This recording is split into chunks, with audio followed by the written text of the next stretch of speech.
4 years ago, after my fiancé Xi Jing broke off our engagement to marry his cousin instead, I married into the Ning family of Jiangdu. However, my husband was frail, and less than half a year after our marriage, he passed away. 4 years later, my mourning period has ended, and Xi Jing shamelessly came to my door again, asking to marry me.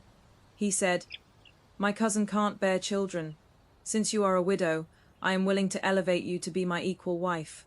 From now on, you must get along harmoniously with my cousin, and bear me several more children." He thought that now that I have a child and have become a widow, I should be grateful and eat this stale grass just because he is willing to marry me as an equal wife. But he was wrong. I, Yu Yao, have no lack of marriage prospects. Before him, the second son of the Lu family from Luzhou had already asked to marry me as his legitimate wife. The day Xi Jing decided to break off our engagement for the sake of his terminally ill mother and marry his maternal cousin instead was a bright, sunny day. When he arrived, I was sitting under the lush pomegranate tree in the courtyard, embroidering my wedding veil. Hearing of his arrival, I immediately went to the front hall to meet him. Just as I reached the corridor, and before I entered the room, I heard him guiltily say to my father, "My mother's days are numbered now. Before she goes, she has a wish. She fears that uncle's family will have no one to rely on in the future. After much consideration, she feels that only a marriage alliance can maintain the relationship between our two families in the future. It just so happens that my cousin has also reached marriageable age. She threatened me with her life. As her son, I cannot be unfilial, so I've come to break off the engagement with Yawa. If Yawa is still willing to marry me, I am willing to take her in as a noble concubine to compensate for the betrothal gifts sent before. Whether she marries me or not, they'll be considered her dowry additions and won't be taken back." He knew his actions were abrupt, so his voice was low when he spoke, even keeping his head down. But he was certain I had feelings for him and would endure such humiliation just to marry him. After hearing this, my father was furious and slammed the table, saying, "You are a filial child, but you shouldn't let my daughter suffer a lifetime of grievance because of your filial piety. The legitimate daughter of the Yu family will never lower herself to be someone's concubine." After speaking, my father had someone bring the marriage contract and our birth date papers, and without hesitation threw them into the fire basin right in front of Xi Jing. Xi Jing panicked and finally showed his true colors. Looking at the burnt papers, he said with certainty, "Uncle, isn't your decision too hasty? Maybe Yawa is willing to be a concubine for my sake. Yawa has feelings for me. I don't love my cousin, the one I care for is Yawa. I'll treat her well after marriage. Why don't you ask her opinion?" I realized this was his real purpose for coming to break off the engagement. He wanted to preserve his reputation as a filial son while being unwilling to give me up. He wanted to marry both of us. He couldn't bear to wrong his cousin by making her a concubine, so he wanted to use breaking off the engagement to force me into being one, treating me like this. How can he have the nerve to say he is fond of me? Actually, the matter of breaking off the engagement had signs long before this. These past 2 months, I've heard him mention his cousin Tanyana from his own mouth more than once. He said his uncle had no hope for an official career due to alcoholism, and his cousin's marriage had thus become a difficult matter already. 17 years old, yet no family of equal status had come to ask for her hand. He said his cousin was pitiful. He said his cousin's health was poor and needed to be carefully nurtured with expensive medicinal herbs to live a long life. His words were full of sympathy for his cousin. I was so foolish then, asking people everywhere to find famous doctors to help regulate his cousin's health, thinking that if his cousin's health improved because of this, wouldn't he be less worried? Now that I think about it, he was testing my limits back then. My father raised his hand upon hearing this to drive him away. "Leave. From now on, our two families will have nothing to do with each other until death." Xi Jing refused to leave, shouting my name. "I want to see Yawa." Then, ignoring the servant's attempts to stop him, he walked straight toward my boudoir. But I felt there was no need to meet again. I couldn't possibly make it difficult for my sisters to find marriages just because of him. My father was right. A daughter of the Yu family would never become someone's concubine. He took a step forward. I took a step back, until I retreated to the corner nearby, completely hiding myself. When his figure disappeared from view, and I walked out from the corner, my face was already covered in tears. After we got engaged, we often exchanged letters, and during festivals we'd arranged to go out together for spring outings or to visit lantern festivals. We'd also talk about our future together. He once said, "After we're married, I'll paint your eyebrows for you every day, buy you beautiful clothes, and make you the envy of all the women in the capital. I'll also plant your favorite pomegranate trees all over the courtyard, so in spring you can enjoy the blossoms, and in autumn I'll shake down the fruits for you to eat." But now the person he is marrying has become Tanyana, and it is everyone else who'll envy how he dotes on Tanyana. Those pomegranate trees, he never planted them to this day, and I suppose he never will. Tanyana is frail and allergic to pollen. She can't stand any flowers blooming, or she'll break out in a rash seeing me cry like this. Father sighed. Yawa, just pretend you never met him, for such a heartless man, recognizing his true face. Before marriage might not be such a bad thing. I nodded and said to father, I am already well past marriageable age. To avoid delaying my sister's marriage prospects because of me, please find me a new match as soon as possible.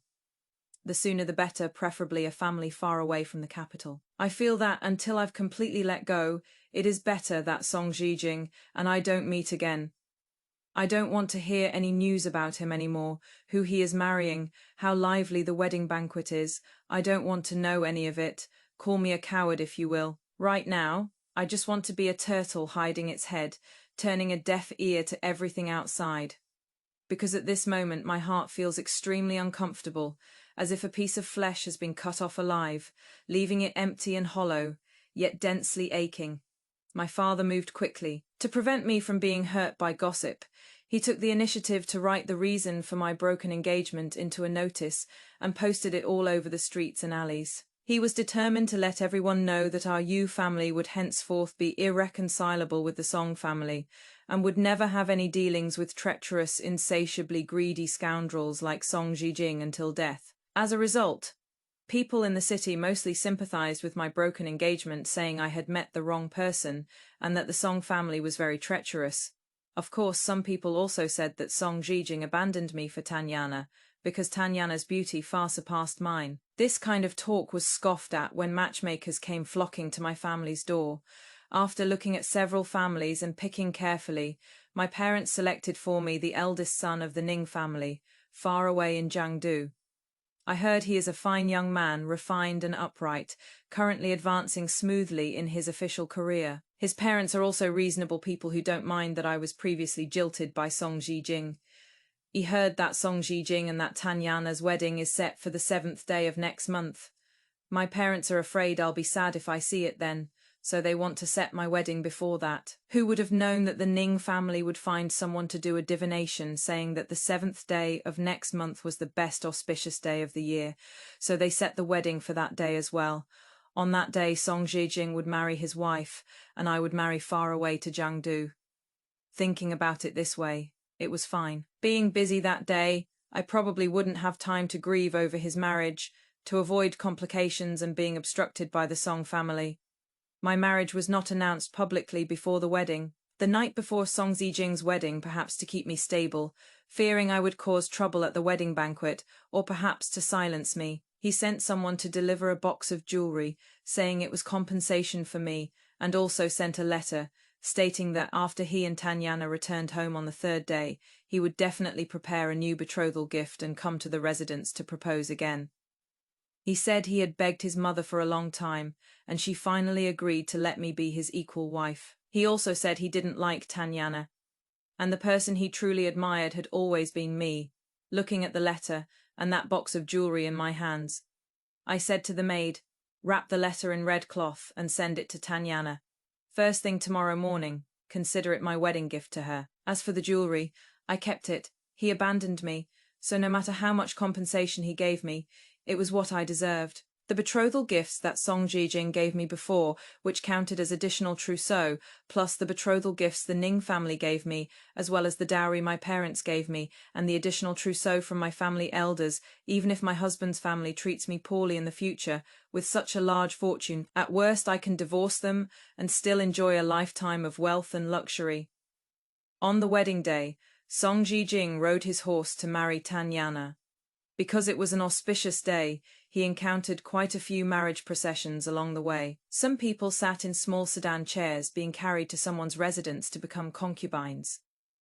Some, like him, rode tall horses in grand fashion to marry their wives. Seeing these lively scenes, he suddenly thought of me. He was thinking about what kind of ceremony he should use to marry me as an equal wife. If using the ceremony for taking a concubine, it would be too shabby and would anger me. If marrying me in grand fashion, he feared Tanyana would be sad because of it. After all, the so-called equal wife couldn't truly be on equal footing with his legitimate wife. Equal wife was just talk in the future, among the wives and concubines in his household. His legitimate wife, Tanyana, would naturally be the most honored. This was what he promised his mother, no matter what. He would never let any woman surpass Tanyana. As the procession moved along noisily with gongs and drums stopping and starting, what occupied his mind at this moment was not his bride Tanyana, but rather how much in betrothal gifts he should use to propose to me again after the third-day return visit. Because in his view I had once admired him, and no matter how angry I was now, I would still marry him in the future. It was just a matter of coaxing me a bit more. During the wedding ceremony, he looked around and asked the steward beside him, "Today is my wedding day.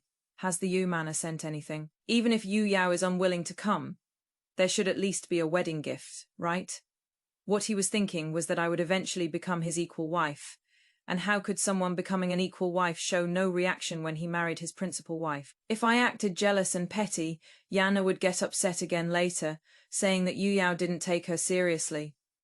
The steward had been busy at the manor all day today, hearing nothing of outside affairs, and was unaware of my marriage. After checking the gift list, he said, "The Yu Manor sent no one to attend the wedding banquet today, nor any wedding gift." Upon hearing this, Xi Jing frowned deeply, finding me insufficiently sensible, actually throwing a tantrum on such a day. Tanyana, under the bridal veil, suddenly spoke up at this moment, feeling herself to be the victor. She thought that my sending her a gift this morning was me trying to curry favor with her. She assumed this meant I would obediently marry into the Song Manor and submit to her, becoming an equal wife. She had someone bring out that so-called wedding gift and tugged at Xi Jing's sleeve. Husband younger sister specially sent someone to deliver this to me early this morning. After speaking, she had the maid open the red cloth bundle in front of everyone, inside which was only an opened letter. Xi Jing caught sight of that envelope and immediately felt something was wrong. He reached out to snatch it away, but Tanyana's younger brother grabbed it first. Thinking it was a letter I'd written to Tanyana, he opened it directly and read aloud. "Yawa, it has been many days since we've seen each other, and I miss you terribly. The one my heart delights in has always been only you." When the letter was read to this point, Tanyana's younger brother couldn't continue reading. The wedding hall also suddenly became so quiet you could hear a pin drop. It was obvious this wasn't a letter from me to Tanyana, but rather a letter Xi Jing had secretly written to me, filled entirely with his longing for me. This was undoubtedly a slap in Tanyana's face. She considered herself Xi Jing's legitimate wife, yet in his letter Xi Jing said that his heart delighted only in me. Her face instantly turned pale as paper.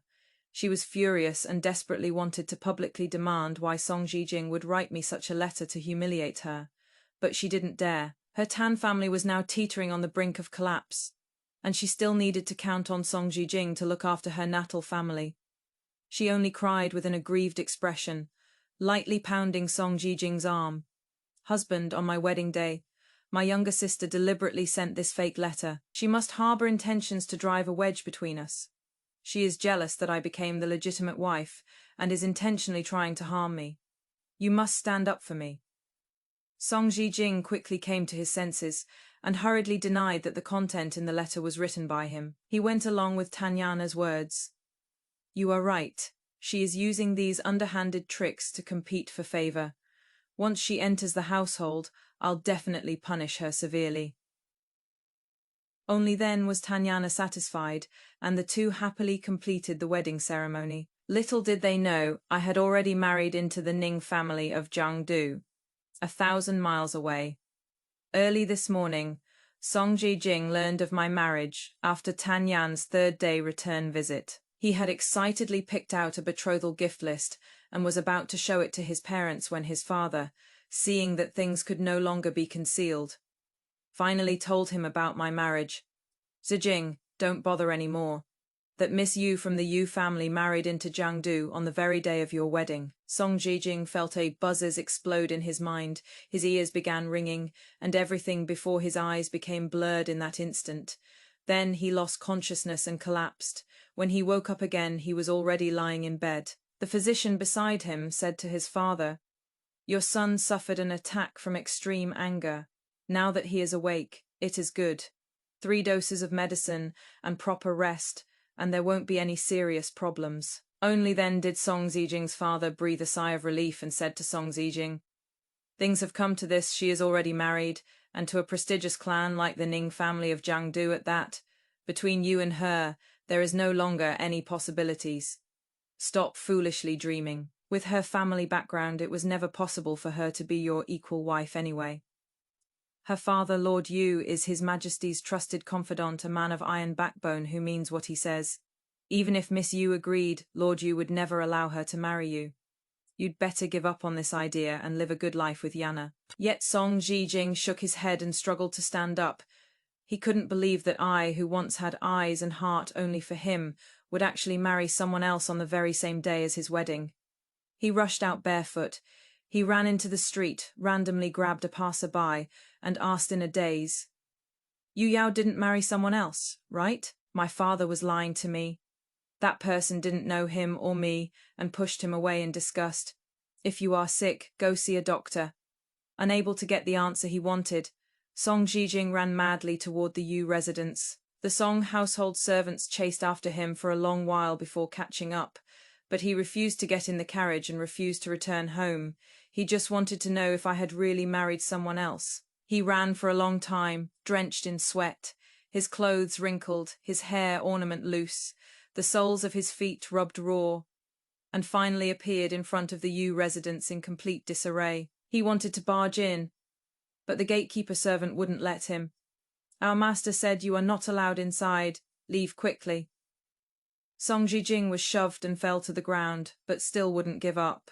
He got up, grabbed the servant by the collar and asked, "Did Yao get married? Tell me now." The servant, eager to send him away quickly, nodded in acknowledgement. "Our eldest young lady married into the Ning family of Jiangdu several days ago. At that time, our son-in-law personally brought many people to the capital to fetch the bride." The 10 li red dowry stretched from one end of the street to the other. Everyone saw it. "You should leave quickly. The master said that our Yu household will have nothing to do with your Song family until death." Xi Jing seemed not to hear, standing dumbly in place. When the servant picked up a broom preparing to drive him away, he suddenly raised his head and asked, "Which young master of the Ning family did she marry?" The servant said, "Our eldest young lady married the eldest son of the Ning family, the one with boundless prospects." Xi Jing had heard of this eldest son of the Ning family, truly a gentleman as refined as orchids and jade trees, with considerable achievements in water conservancy. His Majesty greatly appreciated his talent and learning. His future prospects were immeasurable. Thinking now of those ridiculous words in his letter about equal wife and compensation, he only felt his face burning painfully, as if someone had viciously slapped him several times. How could his position as an equal wife compare to the position of the legitimate wife of the Ning family's eldest son? Yet he had thought that after he broke off the engagement with me, no one would dare marry me, and I could only become his equal wife. Now thinking back, he had been naive and had underestimated the situation. If he had treated me a bit better back then and refused to agree to make Yana the legitimate wife, but instead married me first and after the rice was cooked, then made Yana his equal wife, This marriage might not have fallen through. He actually thought the equal wife position he was offering was some grand favor, and assumed that after breaking off the engagement no one would dare marry the female lead, so she'd have no choice but to come crawling back to him. In the end, even when he regretted it, he never realized where he went wrong. Instead, he thought it was just naively underestimating the situation, and even schemed about cooking the raw rice into cooked rice as such a selfish tactic. His arrogance is carved into his very bones. Xi Jing's repulsiveness was never just simple heartlessness, but rather a sense of superiority etched into his bones. Back then, for the sake of so-called filial piety, he forced the female lead to become a concubine, then turned around and married his cousin as his legitimate wife. He thought without him the female lead couldn't get married, but never expected she'd turn around and marry the promising eldest son of the Ning family as his legitimate wife, with a grand tenly red dowry procession. Even at the end, he was still scheming, thinking that if he had just married the female lead first and then taken his cousin as an equal wife, it would have been fine. He never treated the female lead's dignity as something that mattered, only seeing her as an accessory he could arrange at will. Wrong, all wrong. For the sake of so-called filial piety, he married a woman he didn't love, yet lost the woman he truly loved. He wanted to find me, even if just to see me one more time. But Jiangdu was far away. He had duties at the Ministry of Rights. His leave time was short. He simply had no opportunity to go to Jiangdu to see me even once. He wrote me many letters, but I never replied to a single one. Only then did Xi Jing gradually give up hope and properly live his life with Tanyana. Tanyana didn't love him marrying into the Song household, was merely to use the Song family's money to support her own family. Tanyana asked him for money every day. Apart from that, she didn't care about him at all, where he slept, whether he was sick, whether he was happy. Tanyana didn't care about any of it. This made him miss my gentle and considerate nature even more, and regret how he had treated me in the past. His regret surged even more fiercely when he discovered that his mother had actually been faking her illness all these years. But he couldn't rashly leave the capital, which made him anxious and restless. When he heard that the eldest son of the Ning family had accidentally fallen into floodwaters and drowned while working on flood control, that was the happiest day for him.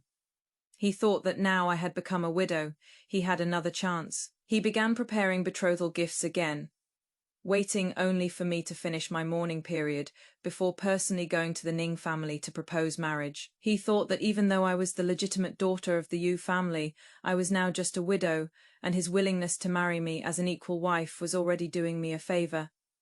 In the 4th year after I married into the Ning family, having been a widow for over 3 years, my daughter Ning Xiaoman was almost 3 years old. The Ning family were kind people. Over these years, they had not mistreated us, mother and daughter. After eldest son Ning passed away, the property from his branch of the family was left to Xiaoman and me. After the 3-year mourning period ended, on the day I changed out of my mourning clothes, Madam Ning took my hand and gave me a letter of divorce. Take this. You are still young and shouldn't be trapped in the Ning family, wasting your whole life. Your father-in-law and I have discussed it, and decided to let you choose your own remarriage. If you wish to remarry, we absolutely won't stand in your way. I had originally wanted to stay, but thinking of second young Master Ning's intentions toward me, I ultimately accepted the letter of divorce. Second young Master Ning had already married 2 years ago, yet he often blocked my path, saying ambiguous things, and the Ning family did nothing to stop him. According to my dowry maid, the Ning family wanted second young Master Ning to adopt heirs for both branches.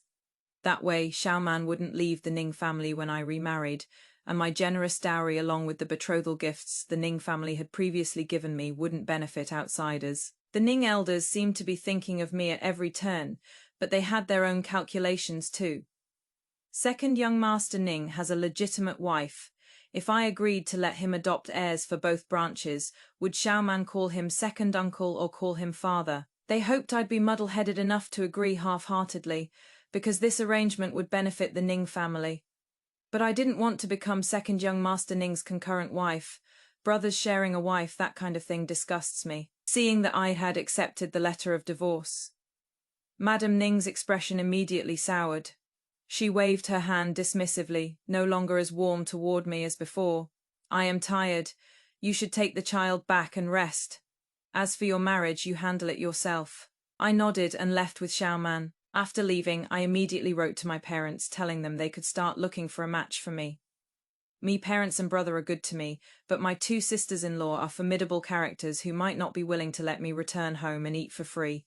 I don't want to see their faces, and I don't want to put my parents and brother in a difficult position, so I simply won't go back. I'll just remarry with Xiaoman. For me, it is just moving to a different place and getting another bride price.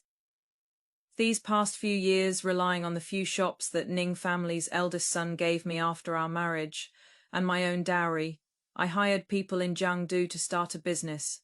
The business grew bigger and bigger, even involving shipping, and now I've made quite a fortune. Whoever marries me would be adding flowers to brocade, so I am not worried about marriage, and I don't need to marry down because I am a widow. The wealth in my hands gives me this confidence I can live well even after leaving my husband's family. It was at this time that Xi Jing sent someone to deliver a visiting card. I heard that when he came, he rented a merchant ship and brought a full load of betrothal gifts. However, after Xi Jing arrived at the Ning family, he still didn't get to see me. The one who met him was my personal maid Ruyi. When Ruyi went to the front hall to see him, Xi Jing once again put on that lofty air. He is bullying me because I am a widow now. He feels that he is willing to give me the position of equal wife now is already elevating me. After all, I've already had a husband who died, given birth to a daughter, and am no longer an unmarried maiden. But to show his regard for me, lest I reject him again, he still brought a lot of betrothal gifts. To gather these betrothal gifts, he almost emptied out the Song family household. But he is willing and glad to do it, because this money is for me to see, not for me to spend. As long as I agree to marry him as an equal wife, these things will all be carried back to the Song family in the end. He is just moving it from his left hand to his right hand, and still gets a reputation for being generous. Moreover, he heard that I now have quite a few shops in my hands, and have even started a freight business. If I marry him, these things can become his in the future. This time he is not here to ask for my hand because of his so-called feelings of admiration, but out of unwillingness, and even more so for profit. He is unwilling to let the duck that was about to come into his hands just fly away like that. What he wants to get his hands on is my dowry shops and the water transport business in my hands. The Song household is now an empty shell. He needs money. So when he met Ruyi, he showed no humility whatsoever. Instead, he boasted. You tell her. Yana can't bear children. She happens to be a widow. I am willing to honor our past feelings and elevate her to be my equal wife. Tell her to agree to get along peacefully with my cousin in the future and bear me a few more children. These betrothal gifts are all what I brought for her from far away. Before his words even reached my ears, Ruyi was already furious after hearing them. Is this the attitude one should have when coming to propose marriage? Does he think that, because I am a widow with a child, I can't get married and have no choice but him? Ruyi flicked her sleeves and left, telling him to wait right there. A moment later, Ruyi returned with my message. Ruyi said, My lady says she has no relationship with you whatsoever anymore. Let alone now that she is widowed, even if she remarried 10 times, she would never choose you. Please leave, go back to wherever you came from. Jing flew into a rage. He felt that I was nothing but a widow with a child now. What right did I have to look down on him like this? He was at least an imperial official. Although after making mistakes in his duties 2 years ago, he now only held a 6th rank position, he was still an imperial official. To be looked down upon by a widow like me was, to him, an absolute humiliation. He roared at Ruyi, no longer able to hold back. What right does she have to treat me this way? I swallowed my pride and travelled all this way to find her, offering her the honor of being an equal wife, and she has the nerve to put on airs. Does she think she is still the high and mighty legitimate daughter of the Yu family from back then? A widow whose husband died and who is dragging along a burden of a child marrying me would already be her greatest fortune. If not for old time's sake, if not for coveting those properties in her hands, why would I lower myself to this extent? None of her businesses have a husband's family with connections in the court to look after them. Sooner or later, something will go wrong. She is proud now, but when she has nowhere else to turn in the future, she'll definitely come crying to me for help. Rui didn't bother arguing with him and just sent him away directly, come crying to him for help. He was overthinking it. The women of our Yu family are famously virtuous and good at childbearing. We truly have no trouble finding husbands. My parents have already agreed to a marriage arrangement for me. The other party is the second son of the Liu family from Luzhou, a military officer. His character and family background are beyond reproach. He previously had a wife, but while he was stationed at the border for several years, that wife eloped with his steward. There are no children in the household, and no concubines either. He doesn't care that I was previously married and have a child, and has also expressed his willingness to raise Xiaoman as his own. After my parents agreed, he is already on his way to propose marriage, and naturally he is bringing betrothal gifts as well. 5 days later, the Liu family's second son, Lu Mingqi, arrived as promised, bringing many betrothal gifts that filled my courtyard. The Ning family's second son wanted to obstruct this, as the Ning family was reluctant to part with my dowry, and he was reluctant to part with my beauty. But unfortunately, this Liu family's second son was powerfully built and a military officer with real authority. If it came to blows, not only could the Ning family's second son not beat him, he also had no justification on his side. Upon seeing Lu Mingqi, he was so frightened that he hid back in his own courtyard. That was the first time I met Lu Mingqi. He was different from my previous husband. He looked more robust. And when he smiled at me, he had a pair of dimples. He looked me over several times without any hesitation, then glanced at little man in my arms and seemed quite satisfied with me. He asked me, "Miss Yu, would you be willing to come with me to live in Luzhou? My parents passed away early, and my younger sister at home is already married. I don't have much contact with relatives either. Once you marry into the family, you'll be the mistress of the household. All my money will be under your management. Everyone in the residence will listen to you, and I will listen to you too. My uncle is the Vice Minister of Justice.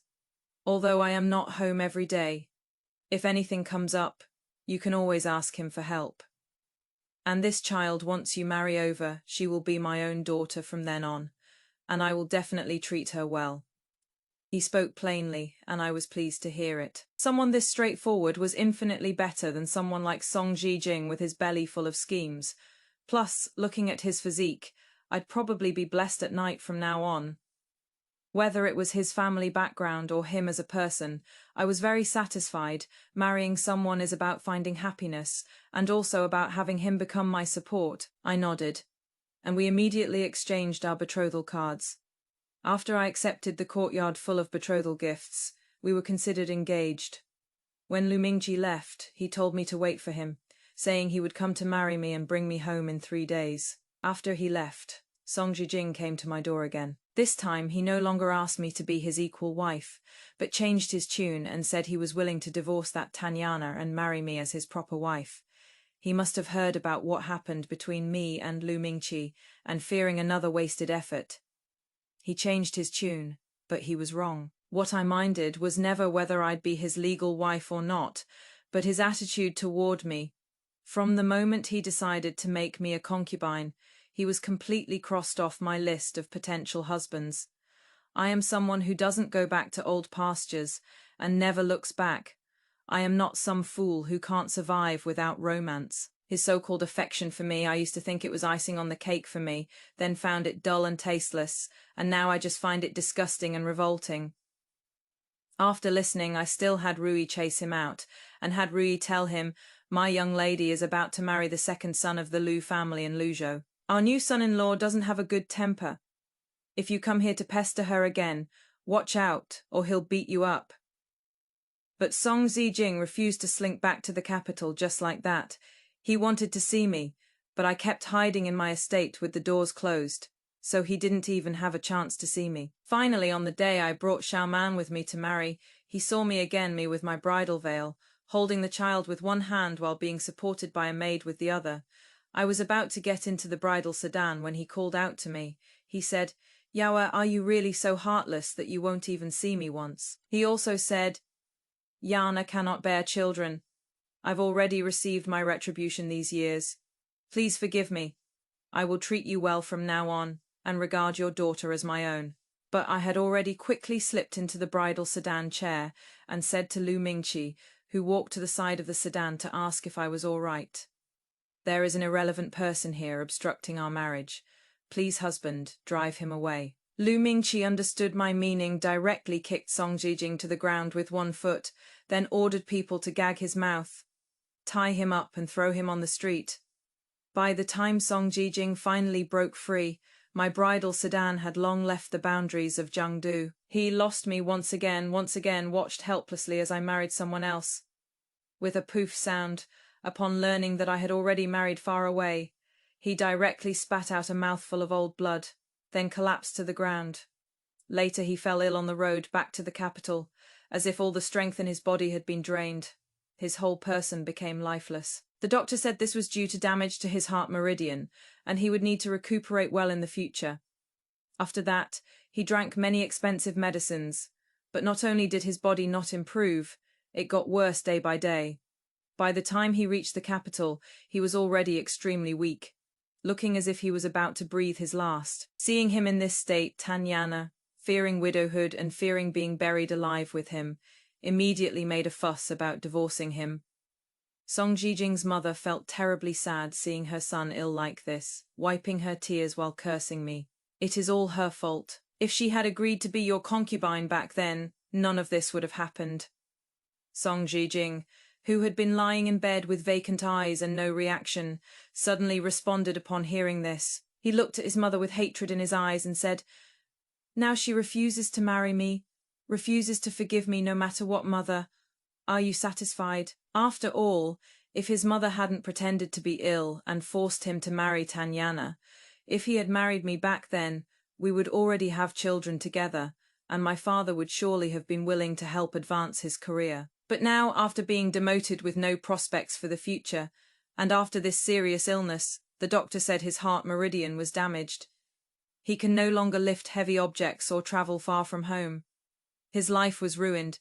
Xi Jing's mother, hearing these words, felt utterly ashamed. She knew it was her own greed for benefits for her natal family that had ruined her son, crying. She said she would smash her head against the wall and die to atone for her sins. In the past, when she made such scenes, Xi Jing would feel sorry for her and always stop her, and Xi Jing's father would also coax and persuade her. But this time, neither father nor son moved. When Xi Jing's mother threw herself forcefully against the wall, she forgot to hold back her strength for a moment and actually smashed her head bloody. By the time the doctor arrived, she was barely breathing with dilated pupils and ultimately could not be saved. After Xi Jing's mother died, he had to observe mourning for 3 years. During those 3 years, he could neither take concubines nor marry another equal wife. But Tanyana not only couldn't bear children, she also made a fuss about divorcing him, fearing that Xi Jing's mother's current fate would be her own future fate. Xi Jing, driven to distraction by her, directly wrote her a divorce letter and sent her back to her parents' home. The two families also stopped associating with each other. Another 3 years passed, and Xi Jing finally completed his mourning period. He had people inquire about me and heard that I had now borne Lu Mingqi a son and a daughter, and that Lu Mingqi had also been promoted to a 3rd-rank general. He then shut himself in his room, refusing to see anyone. When he finally was willing to come out of his room a few months later, his hair had turned completely white, and his speech was incoherent and mad. One moment he'd make a fuss about going to my house to propose marriage, the next he'd say I would surely never forgive him. After carrying on like this for several months, one night he accidentally fell into a pond. As it happened, no one saw him, and he drowned just like that. Xi Jing's miserable fate was entirely self-inflicted. Back then, in the name of filial piety, he forced me to become a concubine, then turned around and married his cousin, but didn't cherish her. When he saw I was widowed, he thought he could manipulate me. After being rejected, he still wouldn't give up and kept pestering me. In the end, he couldn't even hold on to his own life. His madness wasn't about nostalgia at all. It was clearly that he couldn't stand seeing me doing well, that dark mentality of if I can't have you, I won't let you be happy either. It ultimately backfired on him, and he ended up drowning with no one caring, truly a case of evil reaping its own reward. A few years later, when I returned to the capital with my husband to visit relatives, I heard about this matter. It went in one ear and out the other. I treated it as if I hadn't heard anything his life or death I'd long stopped caring about. Nowadays, my business keeps growing bigger, my days get more and more prosperous, and my children are growing up day by day. It is a busy time, my husband treats me well, and my children are filial. This life of mine has been worth living.